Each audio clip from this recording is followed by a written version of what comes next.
Okay, so let's maybe start with a question. Like, how much do the movies we watch actually influence us? Right. Are they just, a couple of hours of entertainment, Yeah. something you watch and then Yeah, exactly. Something you just forget about. Or um, is there something deeper? Do they kind of shape how we see things maybe over a long time? across generations even? Yeah, that's the idea, really.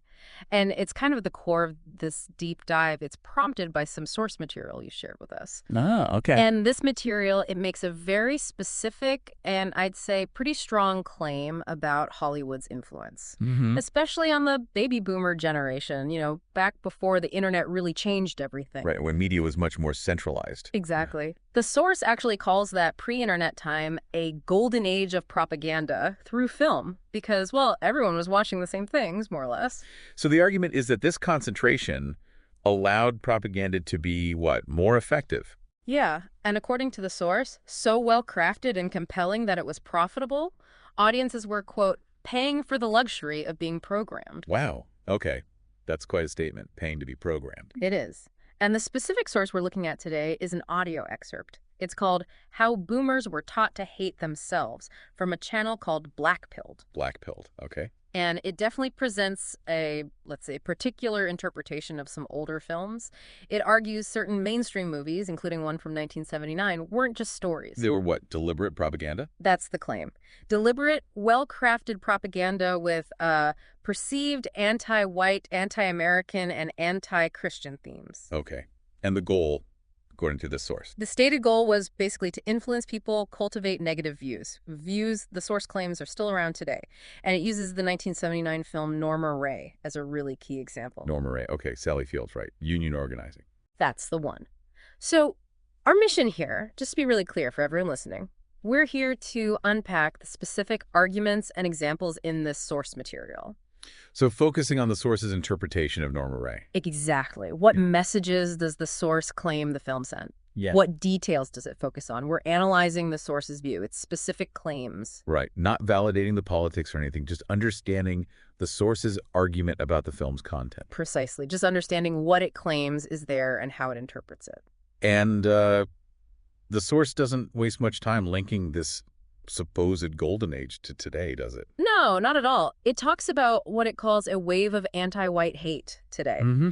and claims this was, quote, cultivated slowly and carefully through media like these films going back decades. Interesting. And it picks Oscar winners, you said, to Mhm. show this wasn't some fringe thing. Yeah, that's the idea. Mainstream stuff. It mentions other examples like High Noon from '52, which apparently John Wayne didn't like, according to the source. Mhm. But it claims that by 1979, with Norma Ray, what it calls earlier whispers belittling white Christian males had become shouts. Shouts. So Norma Ray is seen by the source as a turning point, or at least a very clear example. Yeah, it seems to feel Norma Ray really captures the, quote, absolute contempt the filmmakers had for European Americans, their culture, their religion, and even their system of government. That's quite direct. It is. The source calls it so on the nose, even ridiculous, and extremely transparent when looking back at it now from its perspective. And you mentioned the source emphasizes the filmmakers' identities. Very much so. It sees that as key to its interpretation. It states Norma Ray was written by Irving Ravitch and Harriet Frank,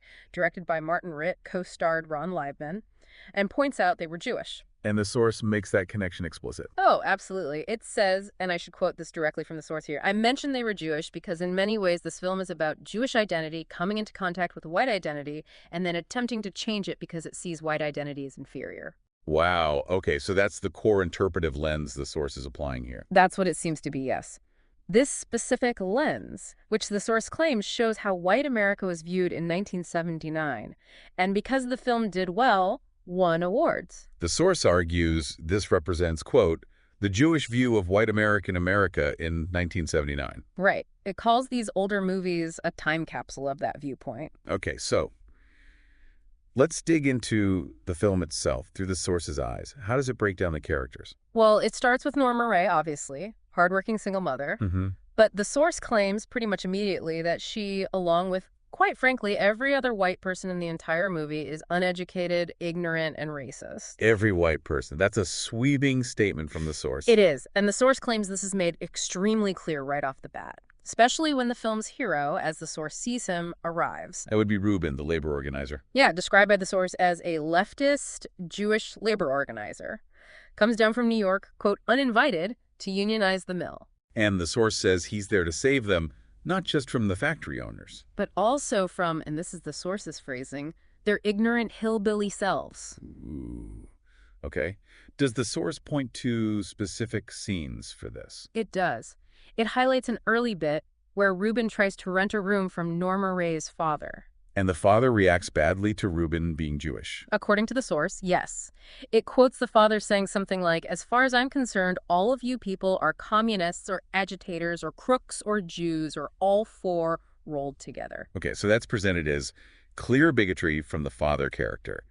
How does Reuben respond in the source's reading? Well, the source notes Reuben tells the father he's stupid for letting the factory rip him off, but it really focuses on Reuben calling him a schlemiel. A schlemiel. Yeah, the source quotes Reuben, today's inflation that makes you a bit of a schlemiel. And that's Yiddish, right? Meaning? Well, based on how the source uses it in this context, it seems to imply someone who's a fool, easily tricked, a simpleton. So the source sees this exchange as immediately setting up the dynamic. White father, ignorant, bigoted, Reuben, smarter, sees the truth. That seems to be the core insight the source takes from it, yeah.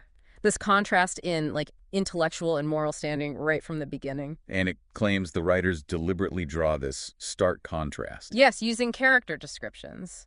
It describes Norma, through the source's lens, as a simple white woman with the limited vocabulary who seems stunned that Reuben has books. Implying she doesn't read much. Or maybe can't. That's the interpretation the source puts forward. And then it immediately contrasts this with Reuben's girlfriend back in New York. Who was described how? As a Harvard graduate lawyer. Unseen, but mentioned. Okay, so setting up an immediate intellectual hierarchy according to the source. Seems so. The source also points to that moment where Norma asks Reuben if he's Jewish and says, I heard you all have horns. Right, and Reuben says, circumcised, yes. Horns, no. The source sees this whole first meeting as critical, establishing how the writers and director allegedly view white America. There's also that bit where Norma says Reuben doesn't seem different, right? And he replies, well, we are. Yeah, and when she asks why, he just says, history. How does the source read that? It interprets it as Reuben basically confirming his Jewish identity does make him different, distinct from the locals.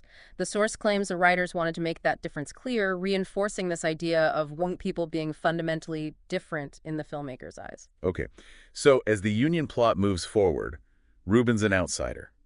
Does the source find other moments that reinforce this perceived superiority? It does. It mentions a baseball game scene, for instance, where it claims Reuben can't stomach the hot dog, maybe implying it's not kosher or just low quality, but offers to pay for Norma's food, quote, out of charity. So little moments adding up to paint a picture of Reuben as more refined, maybe more well-off, or just different. That's how the source sees it, yeah. Emphasizing a cultural divide, always positioning Reuben favorably. And then there's a shift, the source says, when Norma talks about her past, baby daddies. Yeah, the source claims this conversation is where the dynamic of master and teacher really begins. Master and teacher. So Reuben takes on a mentoring role. That's another key insight the source pulls out. He gives another example. Norma's on a date with a guy the source calls a local and equally ignorant and simple white guy. Okay. Norma invites Reuben to join them, and the source claims Reuben, once again, takes on the role of the mentor. How so? Does the source analyze the visuals there too? It does, yeah. It claims Reuben is shot much larger than normal on her date, like a father talking to his kids. Interesting use of framing analysis. And again, the source highlights Reuben rejecting the local food, the drink, because of the quality. Then he drives them home because they're supposedly too irresponsible and drunk. And the source describes him looking down on Norma as she's sick. Yeah, seeing in this whole sequence as, quote, continuing to build this dynamic of superior and inferior. What about Norma's husband? The guy she was on the date with? Does she marry him? She does, yeah. The source calls it rather abrupt, like an arrangement of convenience, maybe because of poverty. And how is the husband portrayed, according to the source? As kind of a simple, average man lacking inspiration. So in the source's view, it reinforces the idea that Norma is settling, that he's not her equal, certainly not Reuben's. Okay, let's shift to the union organizing itself. The source notes the first meeting is in a black church. It does note that and claims, critically, that nearly all of the attendees other than Norma are black. And the source contrasts the portrayal of black and white characters here. Yes, it asserts that all the black characters are seen as good, decent people that want to help out. Whereas the white people... Are portrayed, according to the source, as very suspicious of Reuben and unwilling to listen. And Reuben has to fight the mill owners. Yeah, the source describes the owners as a caricature of basically a southern plantation owner. Reuben has to threaten to sue just to post union flyers. And this inspires Norma. According to the source, yes. She's inspired by his feistiness and volunteers for the union. Okay, now this seems to be where the source brings in its critique about religion. Right. The source finds it significant, maybe oddly enough is the phrase used, that Norma's first enemy after joining the union comes from her Christian church. How so? It describes Norma making a speech basically saying the preacher isn't a real man of God if he doesn't support the union and let them meet in the church. She implies something is fundamentally wrong with his church. And the source sees this as an important detail. Why? Because of the filmmakers' backgrounds. Exactly. Given the context the source provides about the filmmaker's perceived faith, it claims this moment shows the left's alleged view of Christianity that it's illegitimate if it doesn't back their specific agenda. So the interpretation is that Norma, what did the source call her? The ignorant country Christian bumpkin who is now formerly being mentored by the benevolent leftist Jewish labor organizer from New York. Right, that she's discarding her religion. Discarding her lifelong religion in favor of this new ideology because Christianity was evil, that's the source's reading of the film's message there. Wow. Okay. And who are her next antagonists, according to the source? Her bigoted, racist white neighbors, it says, who don't like her having black people over for meetings. And then her husband, described as her evil, white, racist husband, who is appalled. Does this source quote him? Yeah, something like, there's a bunch of black men in there. You're going to get us in a whole lot of trouble. And Norma apparently replies, I ain't never had any trouble with black men. And the source interprets this as Norma being woke. Yeah, that's the term the source uses, implying she's adopted this progressive awareness, especially on race, thanks to Reuben. The source claims that together, Norma and Reuben begin to overcome the backward ways of the whites. Okay, then the source moves to another scene it finds really telling, something about skinny dipping. Yes. The source believes no scene in any well-made movie is unintentional. And given its overall interpretation, the alleged putting down of white Christians, the idolization of Reuben. It finds this skinny dipping scene peculiar. Peculiar, yeah. Yeah. Reuben gets his shirt dirty, goes for a swim. How does the source read that? That's the question. Well, the source claims, quite directly, it's not enough for Norma to idolize Reuben, to hang on his every word. She also has to want him sexually. Oh, okay. So it adds a layer of sexual tension or desire? That's how the source sees it. But it contrasts this with Reuben, who it describes as the patient custodian of wisdom and morality. Meaning he doesn't reciprocate or take advantage. Right. He doesn't take advantage of Norma's burning desire for him, which leaves her frustrated, according to the source. And the source finds this whole dynamic condescending compared to maybe later films. Yeah, it contrasts it with films where maybe a white protagonist learns from minority characters. Here, the source states emphatically, in Norma Rae, that never ever happens. Reuben is the perfect man, the savior come to rescue the poor, stupid white people from themselves. And the skinny dipping scene highlights this. The source says it really highlights that as clearly as anything can, reinforcing Reuben as superior intellectually, morally, and now also as this object of unfulfilled desire, adding to the alleged power dynamic. Does the source go through the rest of the plot in detail? Not really. It basically says the core themes are set and they just continue. It summarizes the rest as really kind of just this continuing theme of Norma being woke and fighting for the union and ignoring her husband and her family and fighting the white racist and trying to impress Reuben. So it feels the main points have been made by them. Pretty much. It then jumps to the ending. It claims Norma is reminded that just like the food in her town, Norma doesn't measure up to Reuben's standards. Ouch. What about her husband? Similarly, the source claims the husband, even though he provides for the family after Norma gets fired, will never measure up to her standards. And the source feels the writers imply he somehow owes this to her. Yeah, quote, because she's a strong, independent woman now, he should be so lucky. That's the source's sarcastic take on the portrayal. And the final scene. Reuben leaves, right? Right.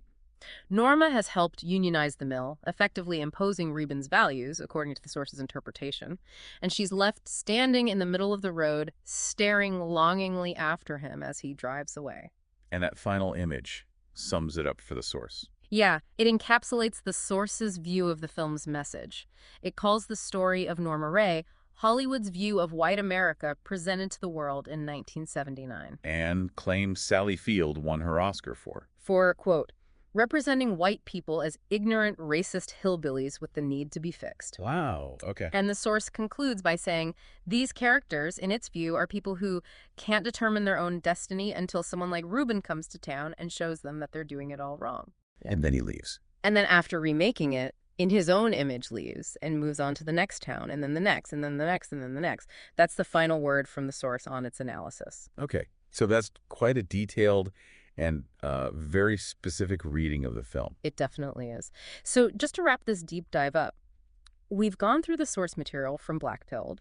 We've really tried to unpack its specific interpretation of Norma Rae. Yeah, looking at how the source reads the characters, the themes, the messages it claims are underneath. Including that strong focus the source has on the filmmakers' identities and its claims about how different groups are portrayed.